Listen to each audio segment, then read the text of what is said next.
जी हाँ, कल जैसे आपसे अपने एक बार मार्केट्स पे भी राय ली थी, आपका यही कहना था कि बहुत ज़्यादा अपसाइड जो है करंट लेवल से नहीं दिखती है आपको, और कहीं न कहीं हमने आखिरी के आधे 1 घंटे में वोलेटिलिटी भी देखी, डे लो पे बाजार क्लोज हुआ। क्या वो व्यू इंटैक्ट है? एक बार उस पे ही आपसे अपडेट जानना चाहेंगे। बिल्कुल। All good news is getting priced इन। अब आपके पास फेड की मीट है और हमारे यहाँ जो अनिश्चितता थी पोर्टफोलियो की वो भी हो गई है। लेकिन बड़ा इवेंट होएगा बजट और मुझे लगता है वहां पे a lot of compromise will have to be made. Markets में आपको सेक्टोरल रोटेशन दिख रही है। हमें आईटी, एफएमसीजी, फार्मा में ओवरवेट हो रहे हैं। पीएसयू ट्रेडिंग रैली दे रहे हैं, आपको वहां थोड़ा हल्का होना है। But we think that selectively stocks can outperform और इस कारण से आपको अपना रोटेशन जारी रखना है। दूसरा, सृष्टि इंडेक्स पे हो सकता है आज वापस आप वो न्यू कल वाले हाई पे जाएं, शायद ऊपर थोड़ा हो जाए, but I don't see runaway rallies. In fact good news is in the price. I won't be surprise second half में फिर प्रॉफिट टेकिंग आए और उससे ज्यादा आए। तो आपको थोड़ा सा सतर्क रहना है। All good news is in the price. यहाँ पे buy on rumour sell on fact था, वो ऑलरेडी डिस्काउंटेड है। इंडेक्स पे मैं न्यूट्रल हूँ। स्टॉक स्पेसिफिक, हाँ, आपने अभी जिक्र किया अल्ट्राटेक, तो मैं आपको बोलूं 7, 8, Recording 9, in 10 या progress. 10,800 तक मैं आपको बुलिश हूं। 13,500 का टारगेट है अल्ट्राटेक का, भेजने का सोचना भी मत। उसके अलावा ग्रेसिम, उसके साथ एबी कैपिटल, उसके साथ एबी एफआरएल और Vodafone. AB group is the rerated group. ये ग्रुप में कोई भी शेयर डिक्लाइन पे मिले लीजिए। You can add an Hindalco also. Okay, ठीक है, डन।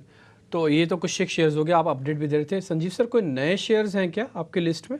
कोई नए शेयर या कुछ और अपडेट दे एडिशन? दूं आपको। 31 मई को कहा था विप्रो 438.26 का स्टॉप लॉस, 475 का टारगेट, वो हो गया। एसबीआई लाइफ ने कल न्यू 1 मंथ हाई मारा और सो डिड एचडीएफसी लाइफ 575। और बजाज फाइनेंस आप पूछ रहे थे 6630 पे बाय दिया था, 7000 का टारगेट और 7300 बिक गया। RBL as hit target. GMR 95 का टारगेट कायम है। एबी एफआरएल का टारगेट हो गया। एबीएसएल एएमसी 603 बिक गया, 675 की तैयारी कर लो। और चौथा था आपका कोल इंडिया, ये भी आपका टारगेट हिट हो गया। अब मैं बोल रहा हूं कि लो कॉस्ट हाउसिंग में जो बढ़ोतरी आएगी उसमें इंडिया बुल रियल एस्टेट जैसा शेयर नहीं है। अगर एनबीसीसी और हुडको री रेट होते हैं, इंडिया बुल रियल एस्टेट को 250 होना चाहिए। 175 का टारगेट है, 125 का स्टॉप लॉस। दूसरा, डिम्पी जी, सृष्टि में आईटी पे बहुत बुलिश हो गया। ऐसे आप मार्केट की कंपैरिजन कर ही नहीं सकते।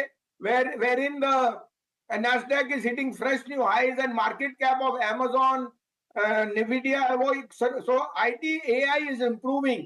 कल हमने एम्फोसिस के इस जो ब्लॉक डील हुई है उसमें पार्टिसिपेट भी किया एज अ डिस्क्लोजर, क्लाइंटों को दिलाया है 2365। ये हमें 2750 और 3000 का टारगेट दिखता है एज अ डिस्क्लोजर। अभी हम एलटी माइंड ट्री लेंगे 4840, 4740 का स्टॉप लॉस, 5000 का target. Tech Mahindra, I think the best performing along with HCL Tech and Wipro is Tech Mahindra. इस पे पैसा डालिए, 1340 में लीजिए, 1315 का स्टॉप लॉस, 1450 का टारगेट।